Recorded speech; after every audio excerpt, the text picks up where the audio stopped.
यार कई बार ऐसा होता है ना भाई, हमने एनसीईआरटी बहुत अच्छी तरह कर लिया, बट अगर हमसे बाहर से कोई सवाल दे दे तो हमसे नहीं हो पाता। मान लो हमें आरडी शर्मा से, आर एस अग्रवाल से कोई सवाल दे दे, हमसे नहीं हो पाता है। हम सैंपल पेपर सॉल्व कर रहे होते हैं, बीच में किसी सवाल में हम स्टक हो जाते हैं, एक ट्राई मारा, दो ट्राई मारा, फिर हम जाते हैं टीचर के पास कि सर ये वाला सवाल बता दो।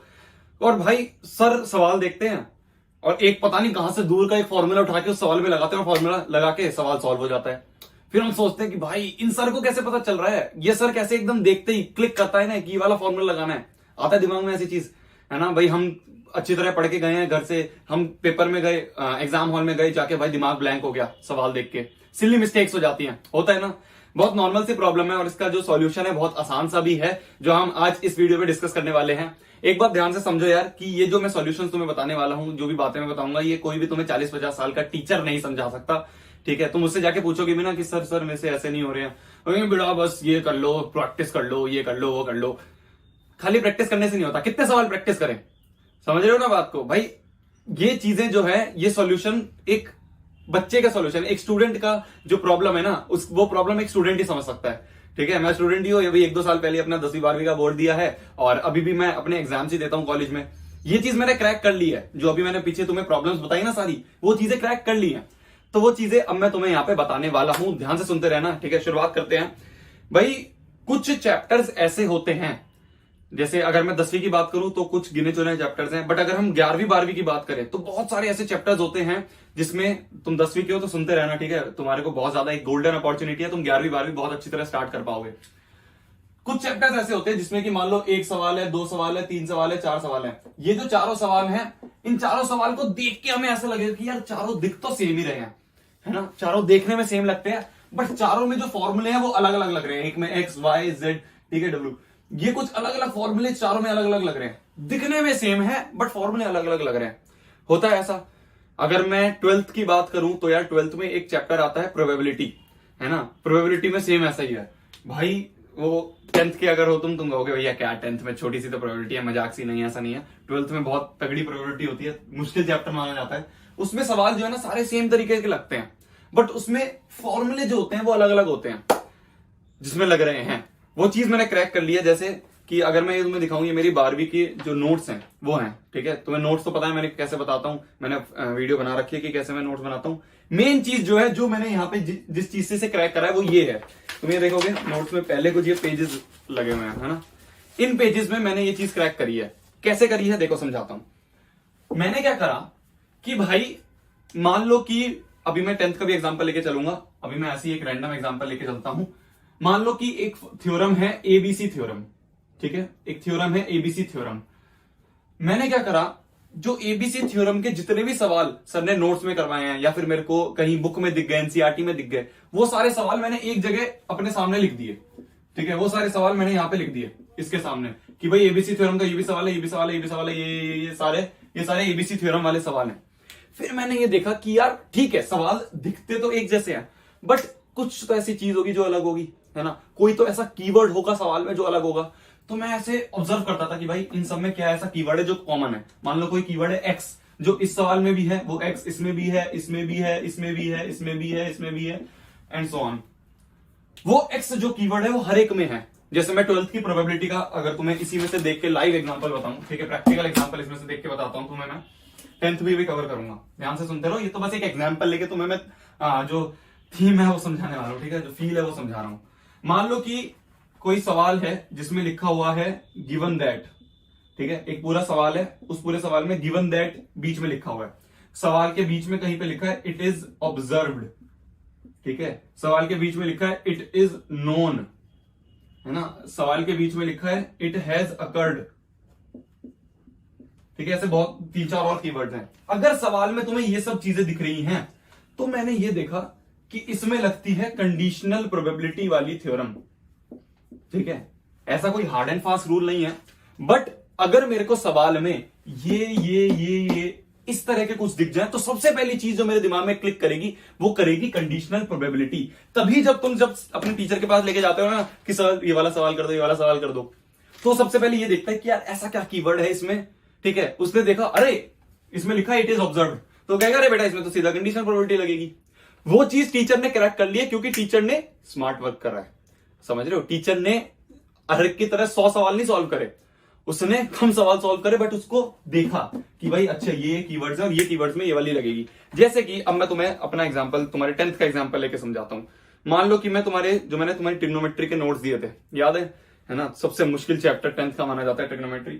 उसके जो नोट्स दिए थे उसमें तुम ध्यान से देखोगे तो मैंने ऐसा ही कर रखा है। यहाँ पे देखें अगर हम, तो मैंने यहाँ पे k3b में जो लिखा हुआ है कि जब भी कोई ऐसा एंगल दिया हो जो कि स्टैंडर्ड एंगल से नहीं है तो वहां ये काम आएगा। क्या काम आएगा?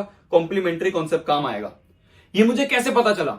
ये मैंने कॉम्प्लीमेंट्री के सारे सवाल एक जगह लिख लिए। वो सारे सवाल एक जगह लिखे तो उसमें मैंने ऑब्जर्व करा कि जब भी कोई ऐसा एंगल दिया हो जो कि स्टैंडर्ड एंगल से अलग है, स्टैंडर्ड एंगल कौन से होते हैं? 0, 30, 60, 90 ये वाले, है ना। तो अगर इनसे अलग कोई भी एंगल दिया हुआ है तो उस सवाल में हमारे सबसे पहले ये क्लिक करना चाहिए कि इसमें कॉम्प्लीमेंट्री एंगल वाला कॉन्सेप्ट काम आएगा। समझ में आ रही है मैंने कैसे करा? मैंने सारे सवाल देखे, उसमें कॉमन चीज जो थी उसको एक जगह लिख लिया। अब आगे हम देखें, जैसे ये है कि अब जितने भी इंपॉर्टेंट क्वेश्चन हैं उन्हें मैंने कुछ टाइप्स में बांट दिया है, ठीक है, उनको कुछ टाइप्स में मैंने बांट दिया है और साथ में मैंने ये भी बताया है कि किस टाइप के क्वेश्चन को देखकर क्या क्लिक करना चाहिए। ये भी मैंने ऐसे ही देखा कि मैंने सारे सवाल एक जगह लिखे, उनमें से कुछ कुछ टाइप के क्वेश्चन अलग लिख लिए, उन टाइप में क्या चीजें हैं जो कि कॉमन है वो मैंने अलग से लिख दिया। जैसे कि ये देखें, हम टाइप 2 में देखें, टाइप 1 तो डायरेक्ट फॉर्मूला है, टाइप 2 में देखें कि जिसमें ट्रिग्नोमेट्रिक रेशो में कन्वर्ट करना है, याद करो कि वो ट्रिग्नोमेट्रिक रेशो कौन से फॉर्मूले में आता है। ठीक है, जैसे कोटे कौन से फॉर्मूले में आता है? इसमें आता है, तो अब इसको सबसे पहले यहाँ पे यूज करेंगे। हमारी मेरी बात तो ये है कन्वर्टिंग और expressing in terms of one trigonometric ratio. ऐसे अगर मैं आगे देखूं टाइप नंबर 3 में, जब भी question containing tan a cot a हो तो उसको sin a cos a के टर्म में प्रूव करना हो तो tan a cot a को sin a cos a में कर दो। मतलब कि अगर कोई भी सवाल है जिसमें कि तुम्हें tan a और cot a में दिया हुआ है, मान लो इस तरह से कोई सवाल है और इसको कुछ ना कुछ है उसमें कन्वर्ट करना है, sin a cos a इस तरह से हमें प्रूफ करना है कि इसको इसमें प्रूफ करो, तो सबसे पहले दिमाग में क्लिक करना चाहिए कि भाई इनको खत्म करो पहले साइन और कॉस में। तो ये सबसे पहले क्लिक करना चाहिए। यही चीजें मैंने इसमें लिख रखी हैं। ये कैसे पता चली? सारे क्वेश्चंस को एक जगह लिख के जो कि एक पर्टिकुलर टाइप के हैं, फिर उनमें कुछ कॉमन चीजें देखो, वो कॉमन चीजें एक जगह लिख लो। जैसे मैंने यहां पे लिख ली थी कि भाई जब भी तुम्हें ऐसे ऐसे ऐसे दिखे तो ये वाला लगना चाहिए, ऐसे लिख रखा था ना। फिर उसके बाद कुछ और टाइप है, जैसे मैंने लिख रखा है कि भाई जब भी तुम्हें ये दिखे अकर्ड साइमल्टेनियसली, सक्सेसिवली, ऐसा वर्ड दिखे, one at a time, one by one, ऐसा अगर वर्ड दिखे तो दिमाग में आना चाहिए कि भाई मल्टीप्लिकेशन थ्योरम लगेगी। ठीक है, समझ में आ रही मेरी बात? तो यही बात है कि यार डिपेंड ये नहीं करता है कि हम 100 क्वेश्चन कर रहे हैं, हम 150 क्वेश्चन कर रहे हैं। ठीक है, हाँ डिपेंड करता है भाई एक चीज पे है कि भाई practice makes a man perfect, बिल्कुल सही बात है, बट गधों की तरह प्रैक्टिस नहीं करनी ना, हमें लगे नहीं रहना पूरे टाइम। हम अगर 10 क्वेश्चन भी कर रहे हैं तो उन 10 क्वेश्चन को तुमने यहाँ पे स्मार्ट तरीका लगाया नहीं लगाया। ये है ऐसी चीज जो कि एक स्मार्ट और एक एवरेज बच्चे को अलग करती है कि भाई उसने सिर्फ 10 क्वेश्चन करे बट उस 10 क्वेश्चन के बाद 1 मिनट दिया और उनको देखा कि भाई अच्छा ये और ऐसे इसमें ये वाला फॉर्मूला लग रहा है। एक और चीज मैं तुम्हें बताता हूं, कई बार क्या होता है कि हम सवाल में स्टक हो जाते हैं, है ना भाई, हम सवाल कर रहे हैं और बीच में हम स्टक हो जाते हैं। तो इसका जो मेन रीजन होता है वो ये होता है कि हमें उसका एक नीचे वाला स्टेप में प्रॉब्लम है। जैसे कि मैं बिल्कुल एक रैंडम एग्जांपल, बिल्कुल एक बेसिक बच्चे वाला एग्जांपल लेके चलता हूं कि मान लो हमें दे रखा है 3 - 2 × 5 डिवाइडेड बाय 15, कुछ इस तरह का हमें सवाल दिया है। ठीक है, ये सवाल अगर तुमसे सॉल्व नहीं हो रहा है, ठीक है, मैं बिल्कुल एक बच्चा वाला एग्जांपल लेके चल रहा हूं तुम्हें, अगर ये सवाल सॉल्व नहीं हो रहा है तो इसके पीछे क्या रीजन है? इसके पीछे रीजन ये है कि बच्चे को या तो फिर एडिशन, सब्ट्रैक्शन और मल्टीप्लीकेशन नहीं आती, और साथ में उस बच्चे को जो बॉड मास और डी मास वाला कॉन्सेप्ट है वो नहीं आता, तभी उस बच्चे से ये वाला सवाल सॉल्व नहीं हो रहा है। समझ रहे हो? बात और बड़ा कर देते हैं थोड़ा सा, लो ठीक है, -15 तो नहीं, -5 + 2 कुछ इस तरह से कर दिया, तो तभी नहीं हो रहा है क्योंकि उसको इस वाले कॉन्सेप्ट में प्रॉब्लम है।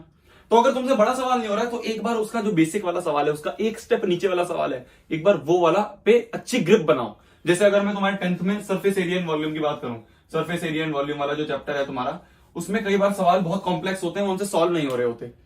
क्यों नहीं हो रहे होते? क्योंकि हमने जो आसान सवाल है उसको स्ट्रॉन्ग नहीं करा है, जो उसका आसान वाला सवाल है उसका बेसिक कॉन्सेप्ट नहीं स्ट्रॉन्ग करा है, तभी हमसे बड़े वाले सवाल नहीं हो रहे। तो जब भी तुम स्टक हो जाओ सवाल में, अभी घर पे बैठे हो, टाइम बहुत है, एक बार देखो कि यार इस वाले सवाल में ऐसा क्या था कि हमसे नहीं सॉल्व हुआ। उसके एक बेसिक वाले स्टेप में गए, वो अच्छी तरह क्लियर कर लिया, अब उस वाले सवाल पे जाओ और उसको टुकड़ों में कर करके सॉल्व कर दो। समझ में आ गई मेरी बात? तो यार मैथ्स इतनी कॉम्प्लेक्स चीज नहीं है, ठीक है, मैथ्स इतनी कॉम्प्लेक्स चीज नहीं है जो कि हमने बना रखी है। स्मार्ट तरीके से खेलने की बात है, ठीक है। मैं तुम्हारा कोच हूं, मैंने तुम्हें गाइड कर दिया है कि ऐसे जाके खेलना है। अब जाके मैदान पे छक्का किसे मारना है, तुम्हें मारना पड़ेगा ना, ठीक है। तब तक के लिए भाई पढ़ना है, फोड़ना है, कहन मचा देना है, आग लगा देनी है। आई होप ये चीज तुम्हें समझ में आई होगी। करो यार, ऐसे बनाओ, हर एक चैप्टर के अलग अलग पेज बना दो, अलग अलग पेज बनाओ और उसको फिर ऐसे स्मार्ट तरीके से सवालों को सॉल्व करो, ठीक है। 11वीं में एंटर करोगे, बहुत ज्यादा दिक्कत आती है बच्चों को, है ना। तुम पहले से ऐसे करके चलोगे तो तुम एक स्टेप आगे होगे। चलो बाय, पढ़ लो, चलो बाय बाय बाय।